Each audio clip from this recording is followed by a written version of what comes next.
Life isn't perfect, and neither are we. Nope. But we know how to face our fears And have some fun. and talk about all the messiest things of life. Like the messiest things. Get connected to yourself, get connected to others, and get connected to the life right in front of you. This is The Connected Life with Justin and Abi. That's me. That's you. And you. Well, guys, guess what? We did it. We made it to a podcast today. Abby comes rolling in at like 2 a.m. and wakes me up with her little sound maker. Oh, my phone made too much noise. Yes. And then here's what happened. I got into bed. And I'm laying there. It's dead silent. And then you say something crazy. You say, "You can't have it." And it's like aggressive.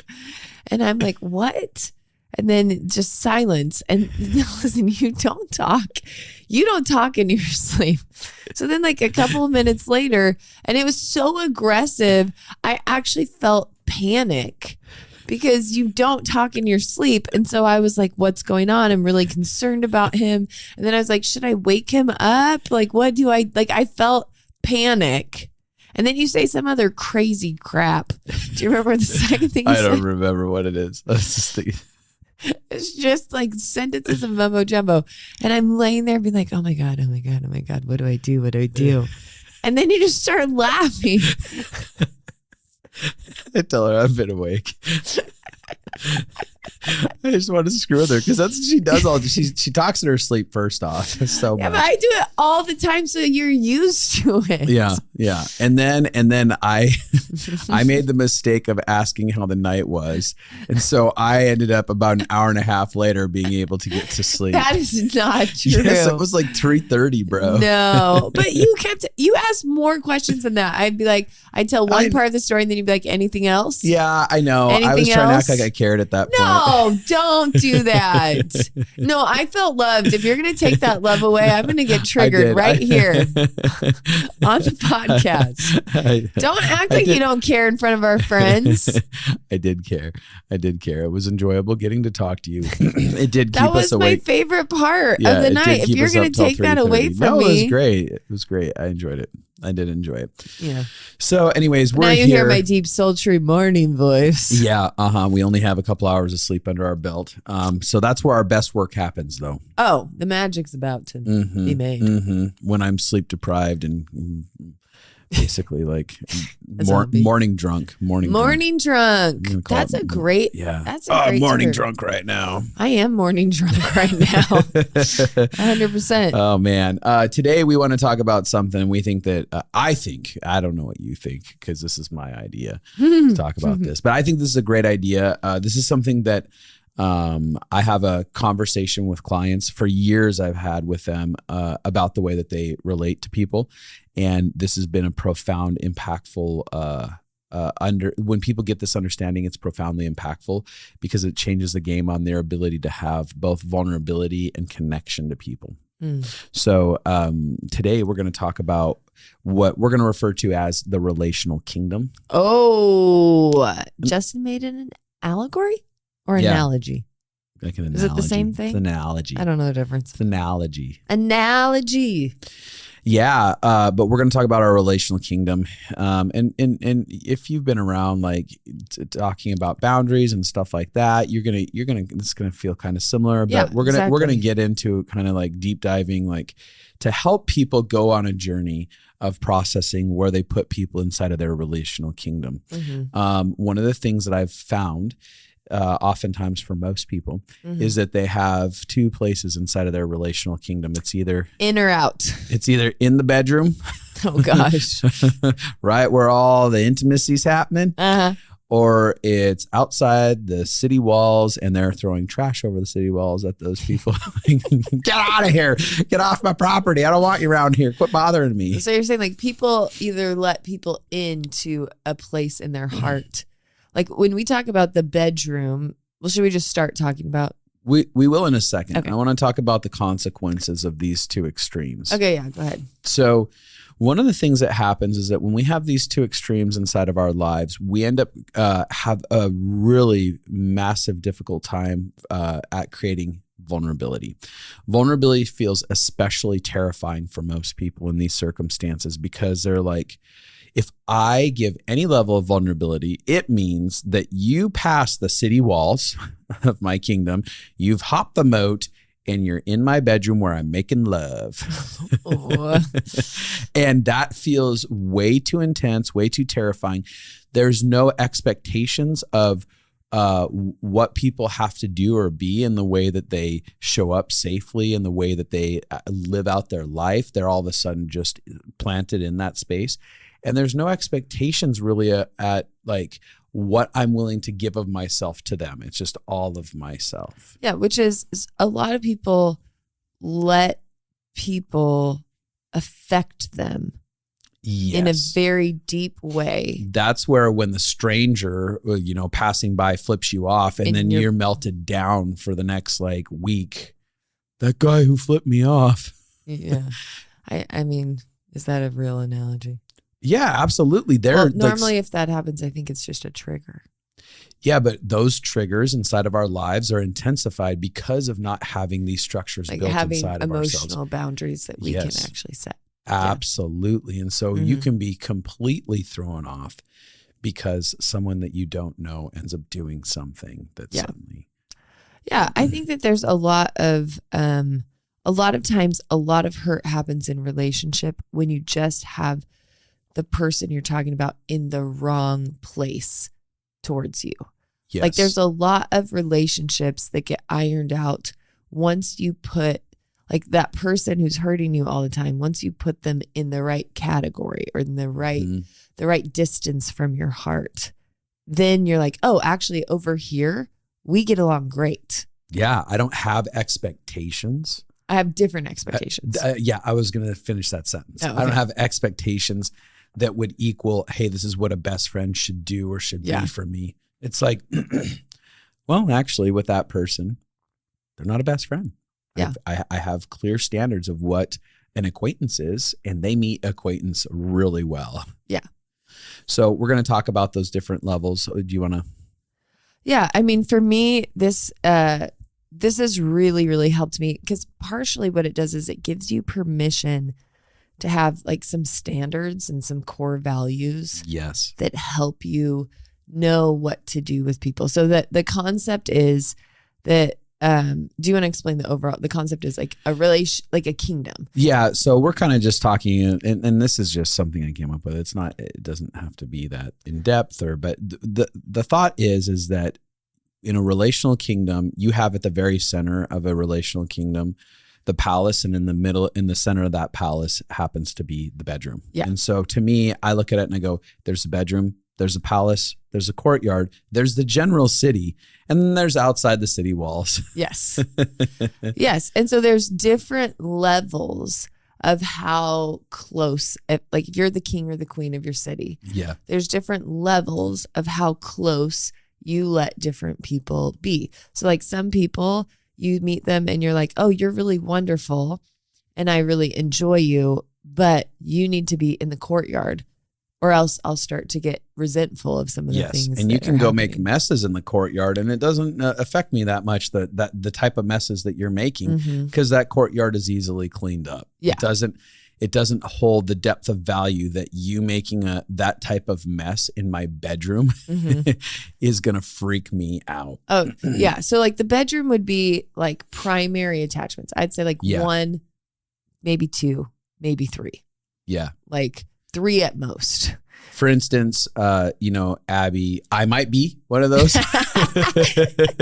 We'll see. We'll see how you're doing. Pizzi would be one of those people in there. Do you want to describe your relationship, say, with Pizzi? Because I think people can basically imagine like, oh, okay, this is what Justin is. Well, Justin's the sex king in the bedroom. I have a giant golden crown. Yeah. Oh my God. Oh. So, I mean, I've just known Pizzi forever, and there's pretty much, I tell her everything. I tell her my deep, dark secrets. Whatever they are. I mean, just my vulnerable thoughts. Fears, I tell her every time I misbehave, where I'm like, gosh, I'm just like, so defensive today, or I could tell that I really should have walked away and I didn't. I'm so dysregulated. Like I tell her all of my failures, all of my shortcomings. The secret thoughts you have towards me that you won't directly say to my face. 100%. Yes. I have one of those friends. Yeah, his name is Craig. Yeah. So we all, it's just the person that and she has the ability to impact me deeply. When she gives me feedback, it affects me. When she has compassion on me, it affects me.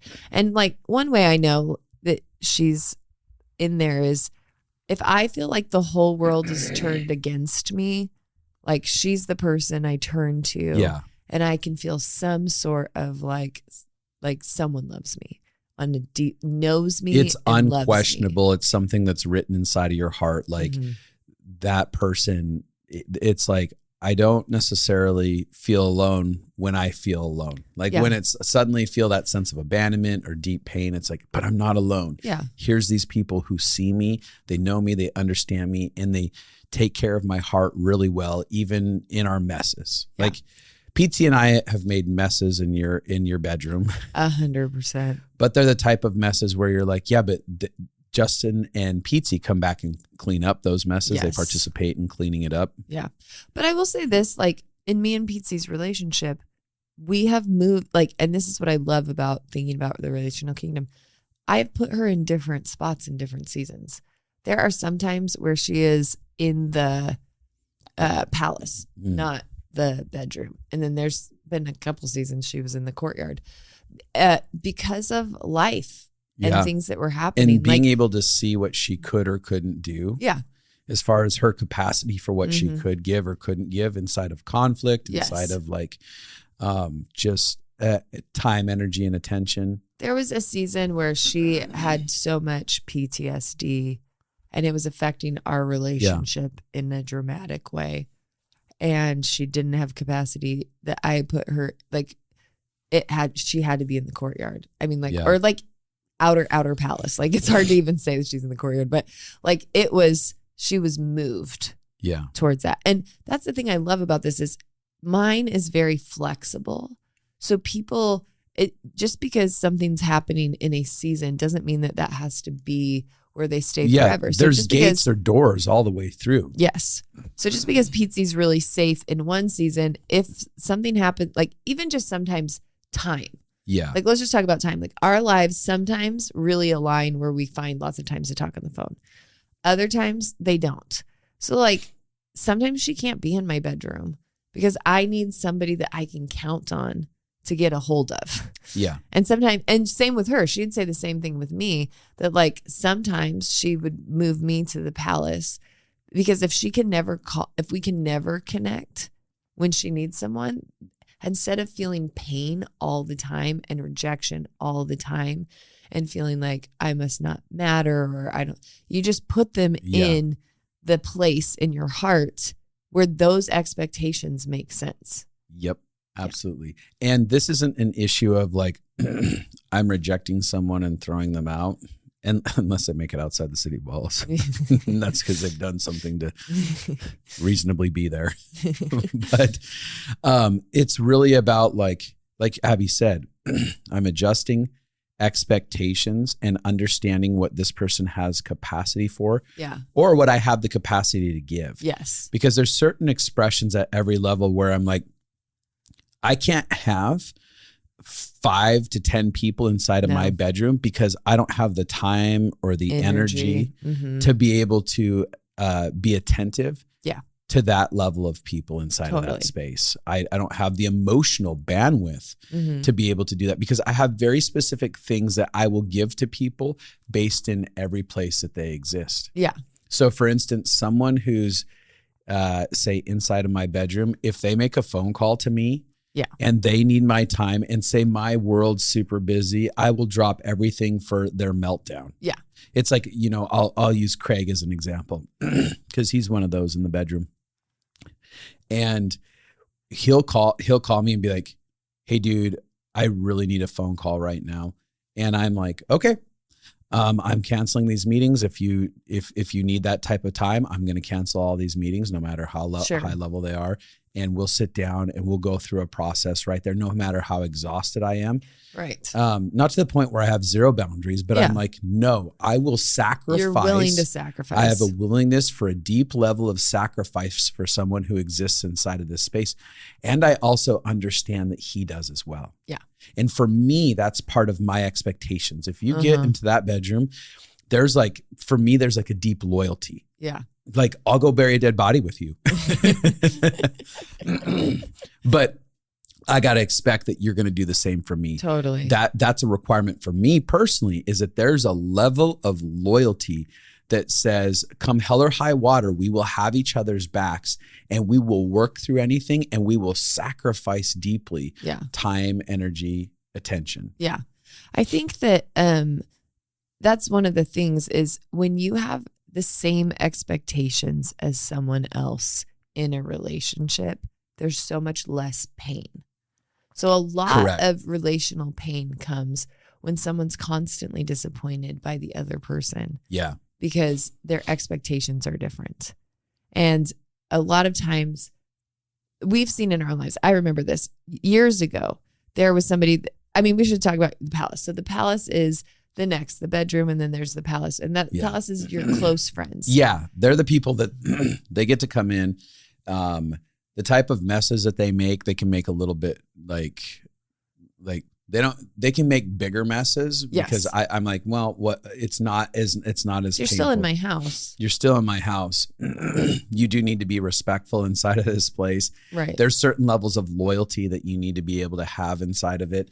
You have to be able to be someone who has certain qualities. Like, for someone to be inside of my palace that's milling around, they need to be able to be honest people.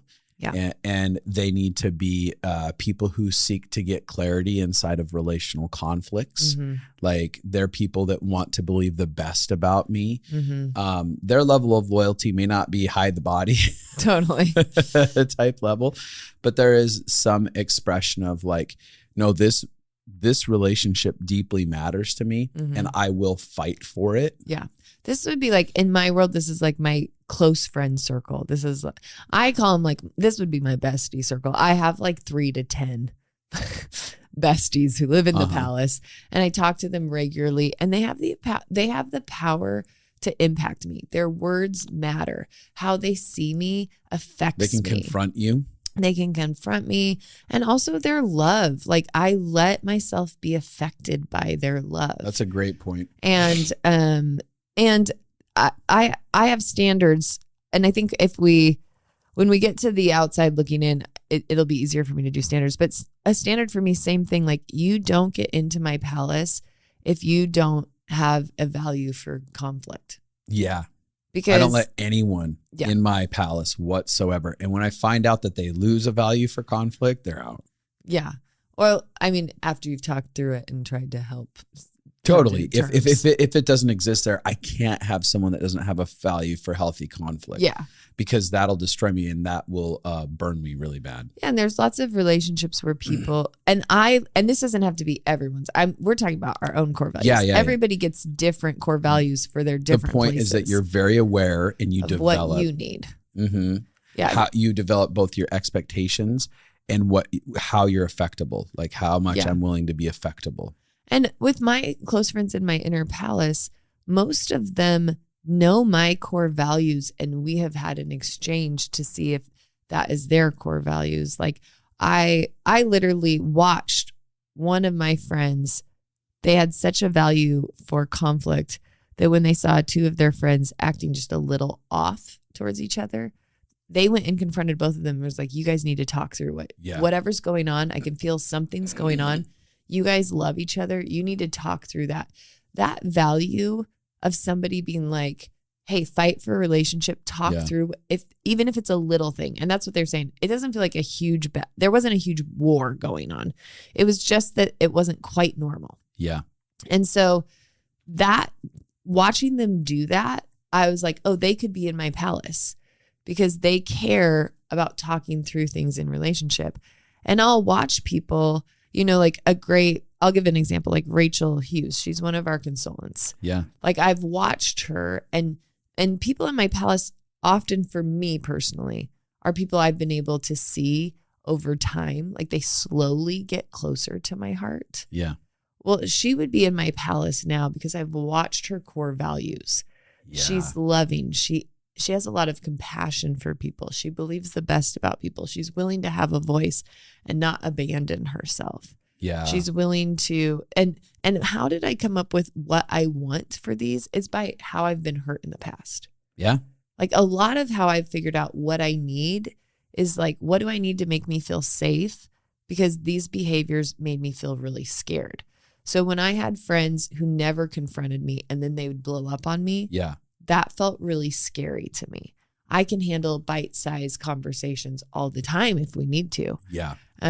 Or when I have friends who walk away instead of having relational conflict, that feels really painful for me. I don't want someone in my palace abandoning me without me knowing that it's coming and us being able to talk through that together. Yeah.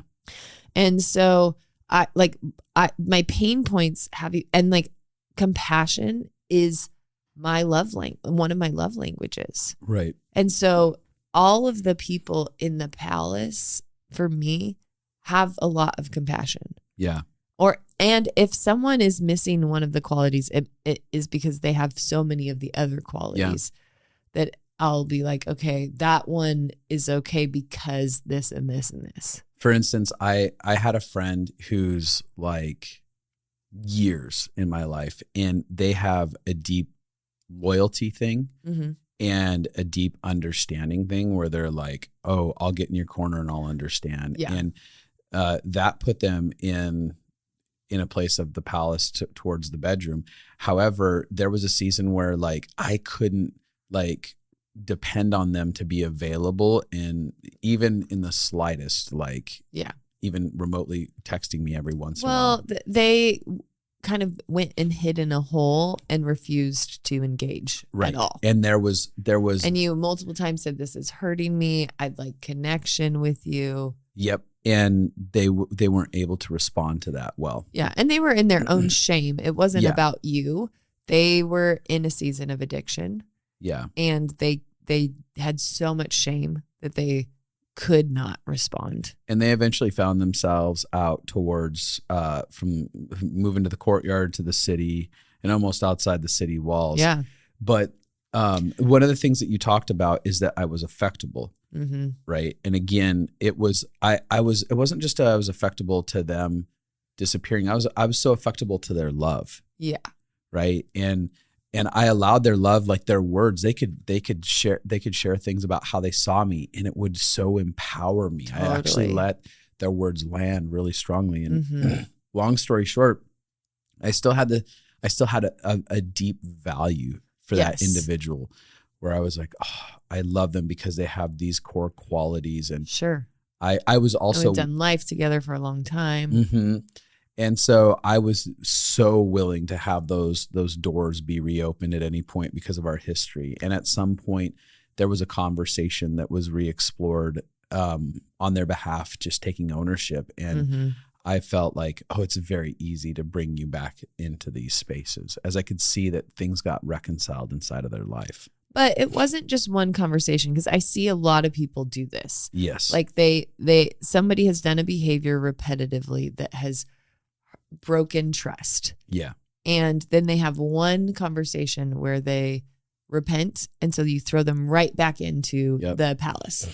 But what my thought is when they repent, that's like, okay, I'm starting to open my heart idea to them. Yeah. And now if they just went MIA right after that conversation and you had put them right back in the palace, that would have not been a safe place for them to be at. And so now it's looking for like, oh, now they did respond to a call. Now they did reach out and text. Now they did do this thing. Yeah. So when you see a few things and you're like, oh, their behavior has changed, then it's like, oh, I love them and I want to have them in that space. Yeah. But their behavior changing has to be a part of that. Yeah. And again, their acknowledgement, like for me, in order for someone to be able to shift places, moving closer back to me, they have to be able to acknowledge the reality of the role that they played. Yeah. As much as I'm willing to acknowledge any The role role of that what you've played. potentially played in anything, right? But it's that humility. For me, one of the most powerful things that helps people move along back in who are already in is humility. That's a key factor for me personally. And I'm just putting that out there because we have to ask the question like, well, what are signs of why I should let people move back in? I think self-awareness is something that helps, and the humility to bring it up and to ownership. And really so much of this goes back to having realistic expectations of other people. So I remember for years you had this person in your palace and you were getting hurt by them over and over and over again. And we one day looked at it. I mean, it was like a year or two. I guess it wasn't years that we were talking through it, but you were being disappointed a lot. Yeah. Because they couldn't show up for you. Yeah. In a way that would equal the palace. Yeah. And so most of the time what we do is we need to villainize people like they're bad. Yeah. So that we can set a boundary. Right. And what we're talking about is learning that you can have different needs in different places of your heart.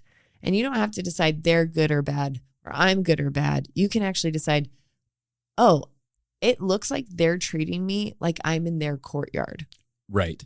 And I'm treating them like they're in my palace. And what we need to do is figure out how to put each other in the same circle so that then we don't have our expectations creating this issue. Like for me, if someone is an avoidant, I love them. But if they avoid relationship with me, then I need them to be in the courtyard more than the palace. Yeah. And a lot of times people get avoidant if it's not equal expectations. Yes. So like if you're feeling like I need too much from you, it's easy for you to become avoidant. Absolutely. Towards me because you're actually going to feel like I can't be what you want me to be. No one wants to constantly disappoint everyone. Yeah. When you feel like someone's constantly disappointed with you, you want to run. You're like, oh, this is just taxing. Yeah. I'm just failing constantly, this person. Yeah. And at some point there has to be the expectation conversation. Yeah. And so you ended up realizing like, okay, I make a ton of time for them and I reach out and I encourage them and I get them gifts and I do all these things. And they sometimes do those things for me, but I can't depend on it. I can't depend on them coming through. Like, oh, I think we have different expectations of the relationship. And once you moved them from the palace to the courtyard, you stopped feeling hurt all the time. Absolutely. And I do want to say, like, you made a point, which I think is really good, is that oftentimes that vilification, a lot of us over and over again, we create these big accusations inside of our souls about how horrible a person is. And I think we need to take a moment to sit on that, because I think probably most of us are all guilty of that behavior. Totally. And we have such justifications. Well, they did this or they did that. And the question becomes, these things that they've done, are they actually relational violations or are they expectation violations? Yeah. Like, how many places have I been angry and made a villain out of another person because I just had expectations that they couldn't fulfill and they'd never be able to fulfill, and I wasn't willing to accept that reality? Yeah. Yeah. A lot of times I think people are getting hurt just because expectations are misaligned. Yep. You know, I saw that all the time when I was a part of this church, and there was this concept of wanting like mentors and spiritual parents. And so you have all these people who they really want parents. They want to be able to hang out and talk with you every, once a week, like parents, like they want genuine parents. And this happens in church. They're like, we're spiritual parents or we're family. And so you get the expectations right of then we could have relationship in a deep way like that. But the church wasn't set up where people had the time to actually do that. Right. So there's so they this created such constant. wrong expectations. Well, I don't know that I think both parties created wrong expectations. I don't think it was like, Well, I think I'm just saying, just in general, giving language like we're here to be spiritual parents. Sure. That in itself that creates a heavy expectation that they self-imposed, Yeah. that they created for themselves by even using that type of language, but not having a system that was like, we're very involved in your life. Yeah. So you had a lot of people that were like, you've told me this over and over again. Yeah. But I also would say like, And I agree on it's the other on side. my job. Like if somebody, like in the past when I had mentors, I would ask what they had capacity for. Yeah. in What my does life. that look like? What specifically does this look like? How much access do I have? What will bother you? And what feels fun to you to be able to give? Yeah. Like, cause I don't want to pull on you for more than you have capacity to give. And I also want to, that way I can honor. Cause basically I'm going to be disappointed or happy based on where I put you in the relational kingdom, not based on what you do. Yeah. So let's say that I have a mentor and I can reach out whenever I need to text them. And if I need a phone call, I can, but they can't be like somebody I see regularly. Yeah. But like if I hit a rough patch, I can count on them. Well, I either could be very disappointed from that if I'm expecting them to be my family, to meet with me every week for hours, to hear everything about my story. If I'm expecting them to understand me and really know me, then I'm going to constantly be frustrated with them.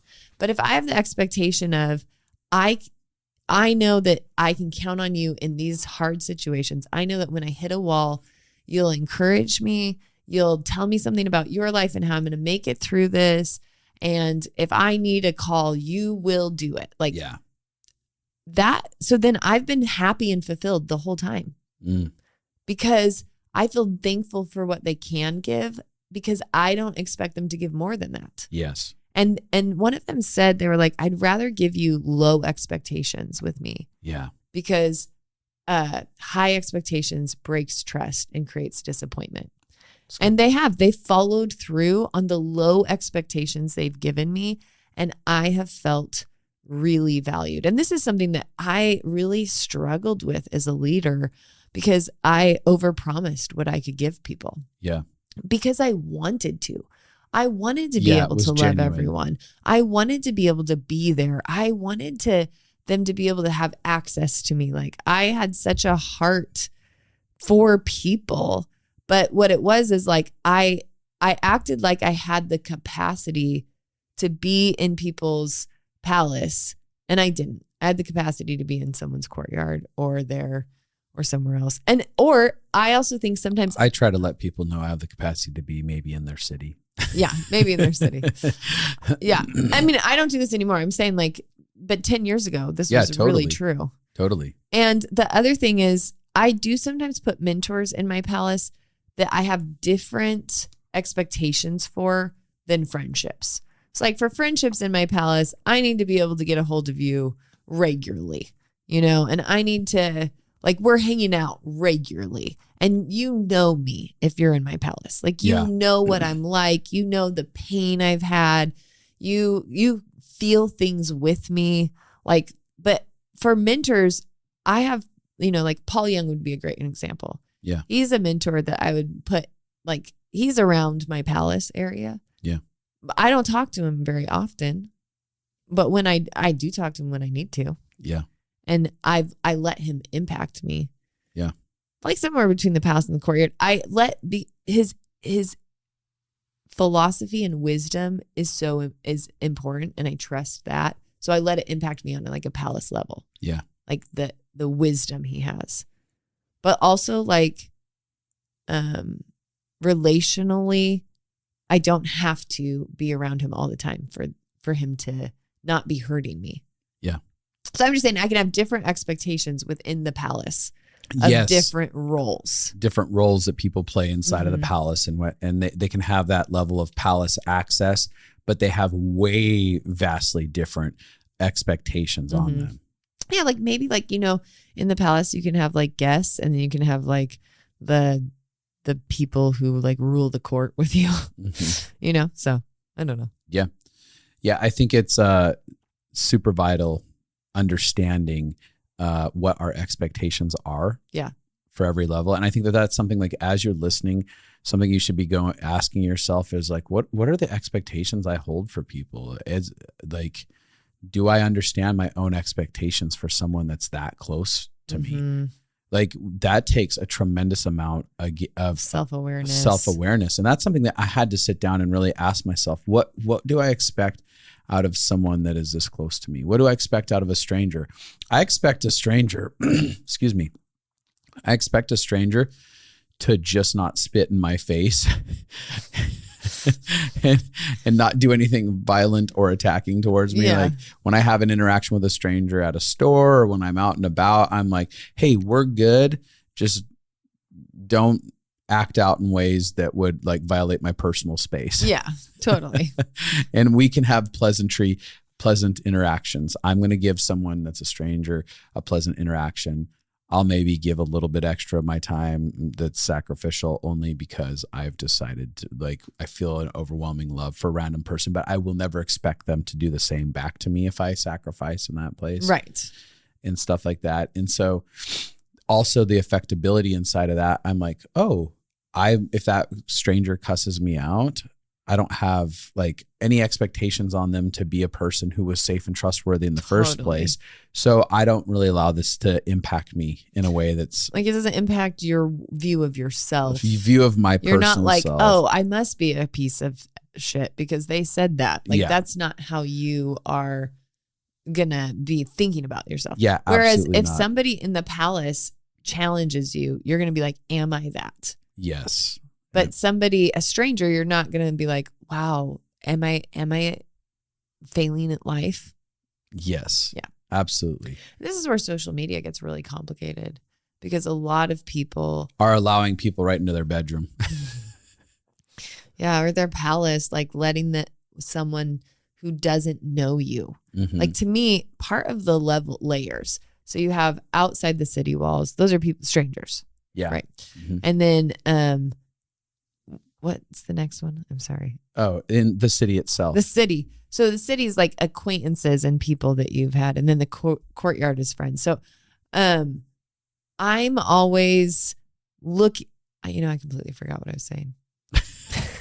You really ramped us up for something special. I know. And then I was like, I'm just going to make up stuff until it comes back. You're going to do a Michael Scott. That's what I was going to do. Just ramble until it's something. But I don't know. But I will say that, so for me, friends are like people that they impact me. Like I look forward to at a party. I can't wait to have a conversation with them. Hear about their lives. They ask me questions and maybe sometimes it's like Metron, like, oh, we in a different life could be palace friends. Like if we had our time or our schedules were different or whatever, like, and so I can hold them in high regard, but with the expectations of this is as much as we can actually be in each other's lives. So circling back to expectations that I was rambling on, I set up expectations inside of my head, not only of how they can affect me or what I want from them, but what I'm willing to give them. Right. And going back to that conversation, which I was having a little bit earlier, but along the way, like we have to be thinking about like what aspects of myself am I willing to make available? Yeah. Because a lot of times we don't know what that is. And so we are giving aspects of ourselves like time, energy, attention, all this type of stuff. We have just a bunch of yeses to every single person. And then we become bitter and resentful. Yeah. Because we're handing away a bunch of our life in life experiences to all kinds of people. And it's because we end up getting bitter and resentful because it's like our soul was like, I don't want to give that to that person. I realized in my personal life that, for instance, my time. Yeah. I was giving my time away to anyone who would ask for it. A lot of times, close personal friends ended up suffering because they didn't have access to me because I just was like, I just give to whoever's in front of me at any moment and allow it to go out. You and me both, mister. Yep. And that caused a lot of problems. Like, I know that I felt a lot of pain with you because you were handing like time and energy away to other people. And I'm like, hey, my city got all of my time. Absolutely. And the person in my bedroom never saw me because I was in the city. Hanging out. Yes. That's a great way to put it. And so there was a lot of pain there inside of that. And there was a lot being taken from you inside of that. And but again, once those are prioritized properly, I was able to be like, it's very easy to say no to things because I'm like, I don't know you. I have people who are relying on my time and my energy and my attention right now. And so it's very easy for me to go, oh no, I don't have the capacity for that. I'm sorry. Yeah. And if I do decide to make capacity for it, it's because I'm choosing because you feel like you should, or you feel like a divine pull. Like, yeah, I feel like something is sparked inside of me. I wouldn't even use the word should. I'm like, yeah, sorry. It's like, I don't feel forced to, but I'm like, no, I meant like you felt inspired. Totally. I just wanted to clarify for other people. Yeah. But I'd feel an inspiration. I'd be like, oh, love is overtaking me for this person. And I feel happy to give this away. Yeah. And I don't know them. Yeah. Yeah. It's very true. I do think we both pour into all of these levels. Yeah. In our lives, but it's making sure that you are taking care of the people that are closest to you. Yes. Prioritizing. And I ask that in the back of my head always, whether, it's like, I think and this is a hard thing as a leader, because I think both me and you would give a lot of our time to the city if we had more time. Yeah. I think of this, like, I remember it's a general story. I don't remember all the details of it, but basically there was a father that he was always giving money away. And in doing that, his family, they weren't being taken care of, like, as far as like, they didn't have like necessary food on the table and clothing and stuff. It was very limited what they had inside it, but there was always ways for him to find ways to give to other people. Yeah. And I remember that his child, I guess it was his daughter, but she's coming in and she's going like, we had nothing. Well, he kept giving away all of this stuff.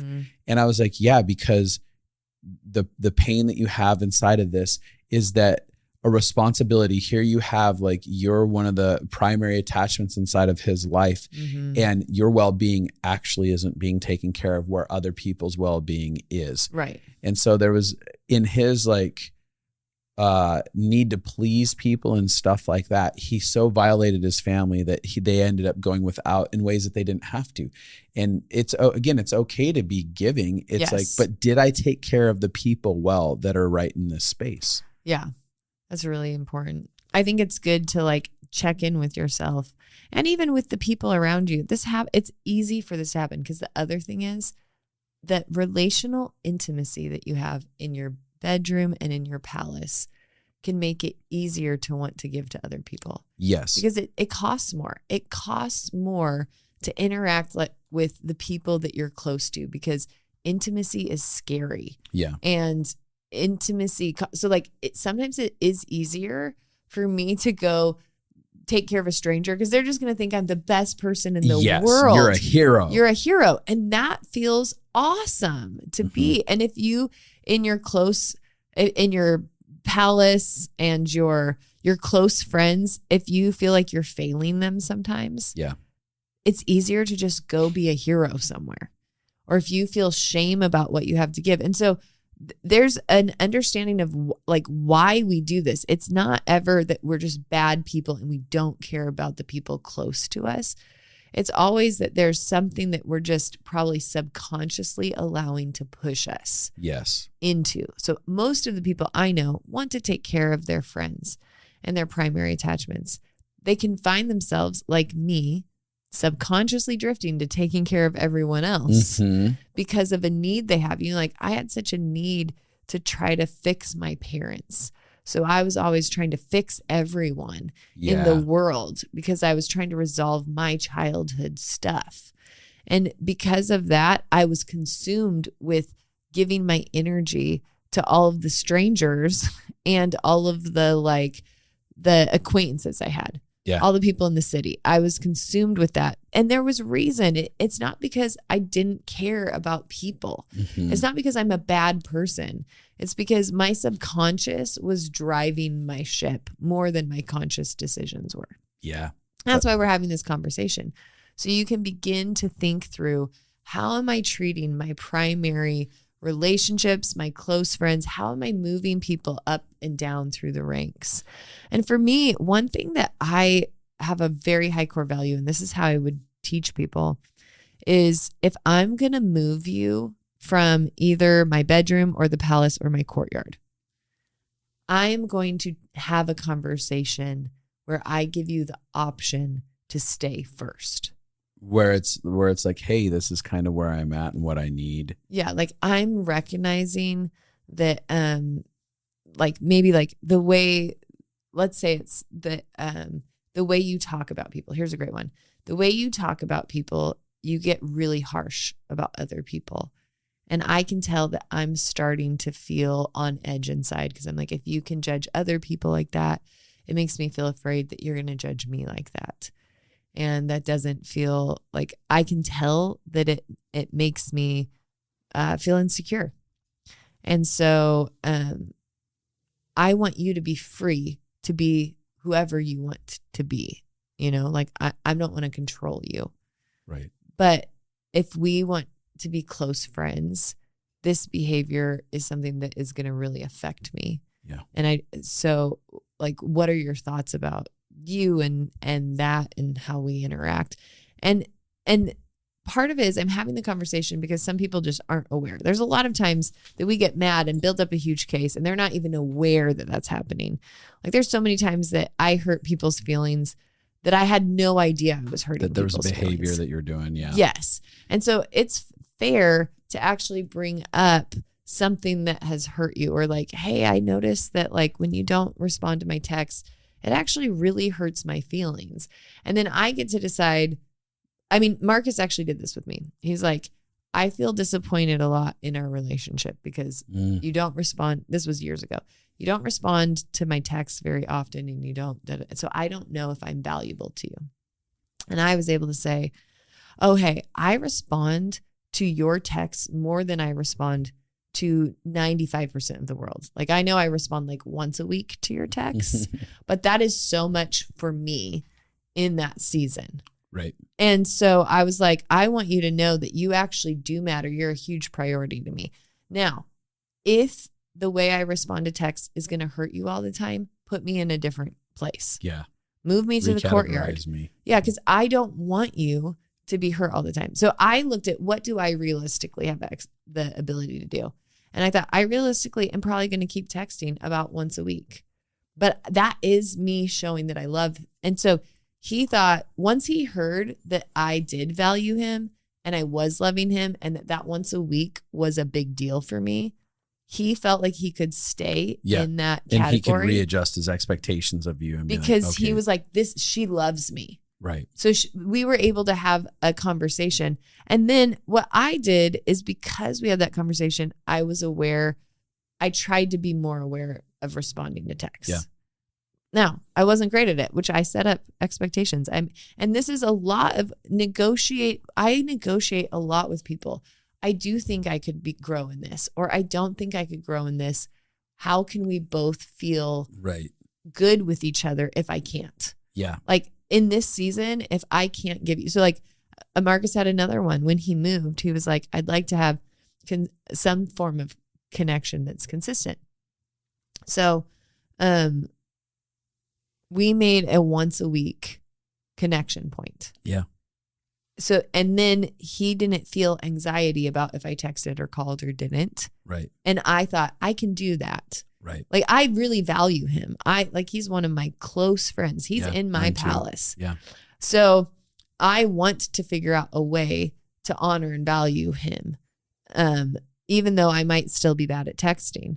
And he was like, oh, if I get a once a week touch point where I get to feel loved by you, then I can feel like I'm full and not constantly disappointing you. Yeah. And one of the hardest things to do is to be honest about where we are, what we have the capacity to do. I know that I had formed a relationship with someone, at one point where we didn't have clarity on where we were at. Yeah. Like where they held a spot in my heart. I definitely had love for them, and I tried my best to meet them in needs and stuff like that. Mm-hmm. Where again, I was very young in it. And honestly, where I'm at now, I never would have like given myself away to the person the way that I did, but they expressed a lot of need. And I was like, well, okay, I really do want to try and meet that. Yeah. So I didn't know clearly what I needed or didn't need. I didn't have these things. And so along the line, they were a person that, that for me, it took a lot from me to be able to engage them. Mm-hmm.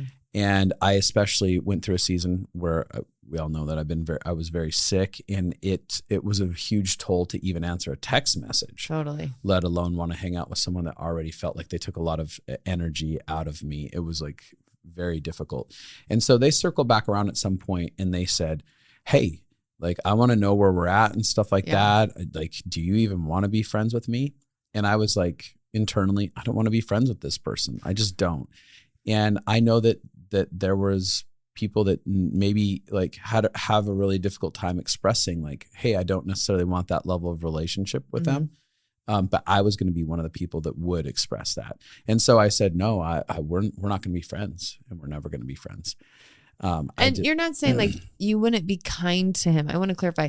You were like that we're hanging out weekly or we're talking or texting regularly, that I will never have the capacity because he didn't have the qualities that would feel safe enough to prioritize that in your palace. Right. Absolutely. And it wasn't. There's a lot of things that he did that consistently broke trust. Yeah. So there's varying levels of things. And ultimately, at the end of the day, he felt very hurt by that. I had to face the fact that, like, if we're going to be very honest about what we have the capacity for, and I was very kind about it. I was like, look, I'm just going to tell you that. Like, I don't want you to have any wrong expectations. I don't want you to have a hope. Because if you drag him on, he will just be disappointed. You will keep being hurt and disappointed. And ultimately, at the end of the day, years later, he came back very angry at me about the whole circumstance. And that's the price that we'll pay. I'm bringing this up to say, like, hey, there may be places where people inside of their own process feel rejected by being honest with what we can and can't do and where our heart really is. And we have to be willing to face that reality. Yeah.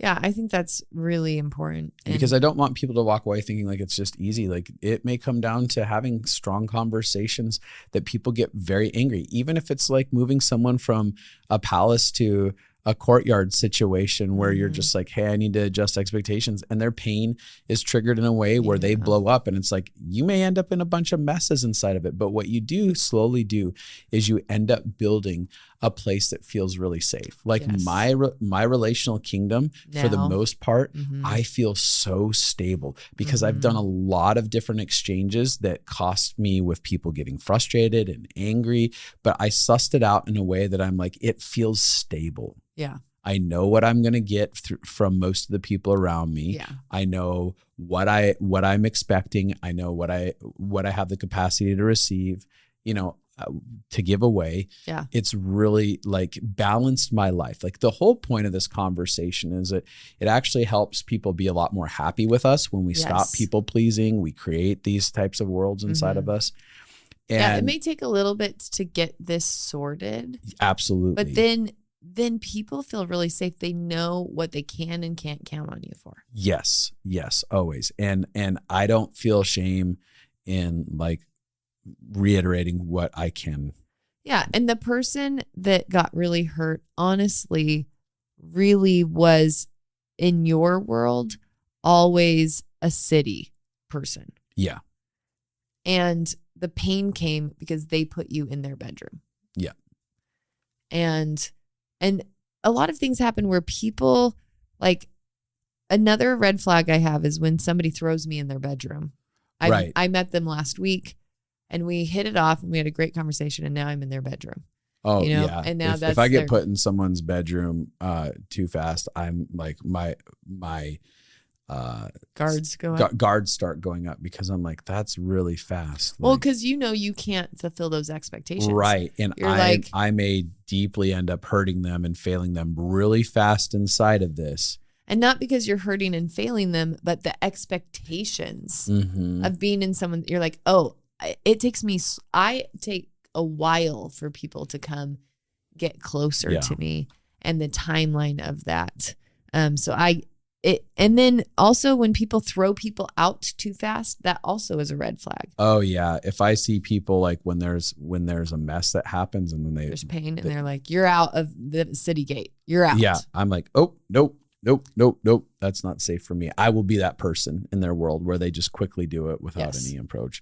And we've all done that. I did that. I used to be someone that was like, another reason why this conversation is happening as we're moving towards wrapping it up is that I look at my life and I used to be that you're either all in or you're all out. Yeah. And my behavior would have been tremendously painful and abrasive for people way back in the past because all of a sudden they'd be like, we're doing good, aren't we? Nope, you're dead to me now. Yeah. There needed to be a slow burn. Yeah. When you have the different, and I imagine a gate at each of these things where I can let people in closer or I can move them out farther. Yeah. Yeah. And I will say there's some relationship violations where I instantly, where we've had to throw someone out instantly.